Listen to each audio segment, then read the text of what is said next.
जी अस्सलाम वालेकुम।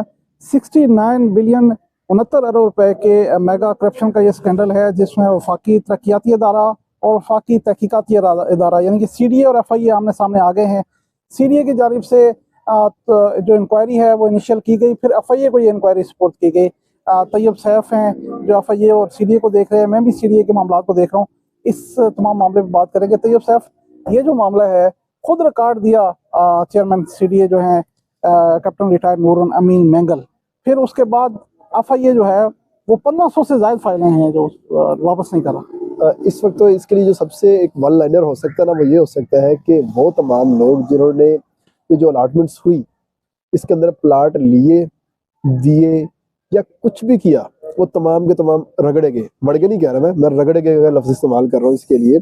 वजह यही है कि वो तमाम जो अलॉटमेंटें थी वो हुई थी नादरा के रिकॉर्ड के हवाले से, और उसी रिकॉर्ड के ऊपर ही एलिगेशन लग गई कि उसमें कुछ लोगों को नवाजा गया है और उसमें कुछ लोगों को साथ साथ प्लाट भी दे दिए गए। जो जाली क्लेम है कुछ वो भी कर दिए गए। जाली क्लेम के हवाले से भी था, और इसमें ये था कि CDA ने जो अपनी जो इंक्वायरी थी, जो CDA की इंक्वायरी थी, वो तकरीबन कोई शायद चंद हफ्तों में, 2-3 हफ्तों में, ये 2 हफ्तों के अंदर करके मुकम्मल करनी थी। ये CDA ने FIA को और चेयरमैन साहब ने खुद इनिशिएट किया कि भाईजान ये देखो हमने ये कल्प्रिट्स इस पे निकाले हैं, तो अब आप लोग इस पे अपनी कार्रवाई कर लें, क्योंकि CDA जो है वो तहकीकात के हवाले से और किसी भी कार्रवाई के हवाले से, व्हाइट कॉलर क्राइम के हवाले से वो अथॉरिटी नहीं रखता। अल्टीमेटली वो जाना होता है FIA के पास, मामला जाना होता है। लेकिन FIA अब क्या कर रहा है, FIA ओवरबर्डन भी है और FIA की हट धर्मी भी है, नीयत भी खराब है। ओवरबर्डन होने के साथ नीयत खराब किस वजह से होती है आपको भी पता है? हाँ, नीयत किस वजह से? CDA की फाइलें चली गई हैं, जो शो बाय लैंड की फाइलें, 69 अरब रुपए का मामला है, पूरी फाइलें लेके गए हैं यहाँ से G13 तक। यही इसी तरह G13 में ऑफिस है, और वहाँ CDA अफसरान को बुलाते हैं और दिन सारा, वो एक अलग कहानी है, वो बात किसी और दिन निकालेंगे, ठीक है। लेकिन वो फाइलें जो वो ले गए हैं 1500 के करीब जो फाइलें हैं, वो फाइलें वापस नहीं कर रहे। अब साइलिन जो है वो CDA के दफ्तर जाते हैं, वहां से उनको कहानी सुनने को मिलती है, फिर वो वापस आ जाते हैं। FIA का अपना इंटरेस्ट भी इसमें ये है कि वहां जो फाइल जाती है तो उधर से कहाँ जा रही है। देखिए ना, अब जो CDA में जो साइल, अब काम तो करवाना है लोगों ने ट्रांसफर भी करवाना है, लोगों ने बेचना भी है, लोगों ने अपने नाम भी करवाना है, सारा कुछ करना ना। दुनिया के काम है, वो तो नहीं रुकते, वो तो लोग मर जाए फिर भी काम चलते रहते हैं। ये तो खैर एक इदारे के खिलाफ इंक्वायरी स्टार्ट हुई है। अब मामला सारा पैसे का है। यहाँ पहले CDA कमा रहा था, अब FIA भी कमा रहा है।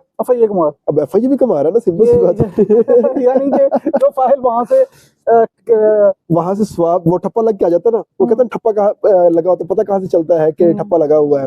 जब वो ठप्पा लगा होता है ना, तो CDA वाले क्लियर कर देते हैं। ये कोई मैकेनिज्म, ये कोई तरीकाकार CDA ने तय नहीं किया कि यार आप ये इंक्वायरी करके ये इतनी फाइलें, या FIA को एक दफा उन्होंने इनवाइट कर लिया और वो फिर आके सारे रिकॉर्ड पे कूद के बैठ गए। ये तो CDA ने अपने हक में खुद ही डाका डलवा लिया ना, FIA को बुलवा के अपनी तरफ से तो अच्छे बनने की कोशिश की। देखिए जी, हम तो करप्शन के खिलाफ बड़ी कार्रवाई करते हैं। और मेंबर जो स्टेट से अफनान आलम, उनको निकाला गया, बड़ा हैवी स्कैंडल सामने आया। तो जो CDA की अपनी जो रिपोर्ट्स आई उसके मुताबिक उन्होंने कहा जी कि ये तो हमने ज़ाब्ता के साथ साथ की है चीजें, लेकिन थोड़ी थोड़ी इसके अंदर जो चीजें हैं वो खराब भी हैं, तो आप इस चीज को मॉनिटर करें।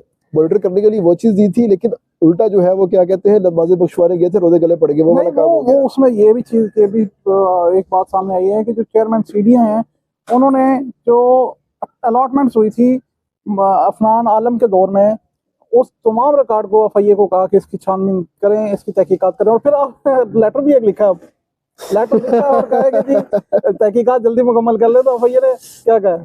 FIA कहता है भाईजान हम आपके कहने पे नहीं करेंगे, हमारा अपना एक स्टाइल है काम करने का, उनका अपना एक स्टाइल है काम बिल्कुल करने का। उसी तरह स्टाइल। हाँ, वो फाइल जो बंदा फाइल के पीछे अपनी मर्जी से है, जाती है FIA की मर्जी से। जो बंदा फाइल के पीछे FIA जाएगा, हाँ, वहाँ पे लेन देन मामला करेगा, बिल्कुल करेगा, उसकी फाइल क्लियर हो जाएगी, अच्छे तरीके से बैठ के उनसे बात करेगा, एक निगोशिएशन करेगा, तो उसको वो फाइल क्लियर करके दे देंगे।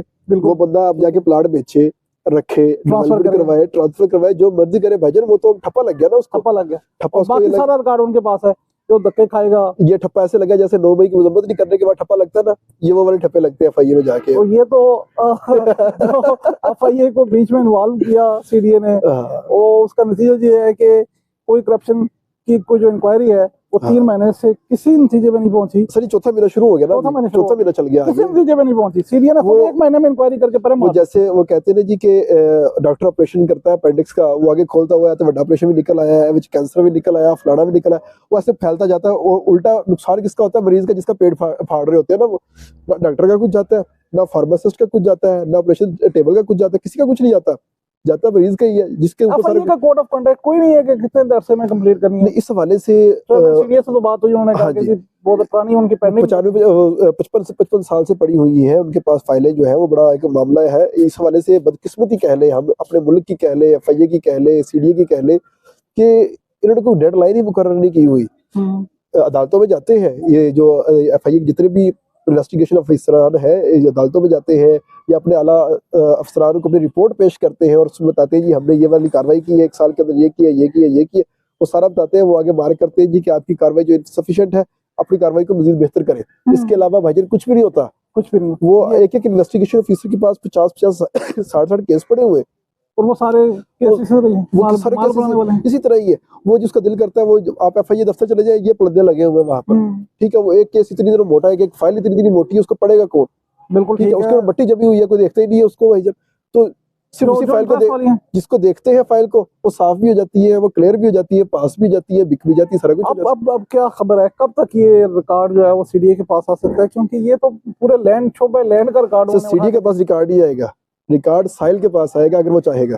साहिल के पास आएगा, वहां से मामला करके आएगा, जो मर्जी करे, वो साहिल के पास रिकॉर्ड आएगा। सीडी के पास रिकॉर्ड अब अल्लाह जाने कब आएगा, लेकिन सीडी के पास रिकॉर्ड नहीं आता, साहिल के पास रिकॉर्ड आएगा। जो चाहेगा कि उसका रिकॉर्ड उसके पास आ जाए। जी ये आपने देखा कि कितना बड़ा मामला है, कितनी बड़ी करप्शन की स्टोरी है। और एफआईए भी जो सरकारी इदारों का जो जिस तरह सरकारी इदारे चलते हैं, एफआईए भी उसी तरह चल रहा है कि जी हम अपने तरीके से करेंगे, इतना बड़ा मामला है, इसको छानबीन करेंगे, प्रॉपर तरीके से देखेंगे। तो इंक्वायरी अभी 3 महीने से पेंडिंग है, लेकिन इससे बड़ी भयानक चीज़ ये है कि सारी फाइलें वहाँ पर लेकर एफआईए के तहवील में हैं और कोई काम जो है वो सीडीए ऑफिस में नहीं हो रहा। कोई भी साइल जाता है तो उसको कहता है कि फाइल यहाँ पर, सीडीए स्टाफ कहता है, डायरेक्टर कहते हैं कि फाइल यहाँ पर नहीं है। बल्कि एफआईए का जो मामला है, इसकी वजह से सीडीए जो अफसरान हैं वो भी फाइल पर दस्तखत करने से, प्रोसेस करने से डरते हैं और घबराते हैं।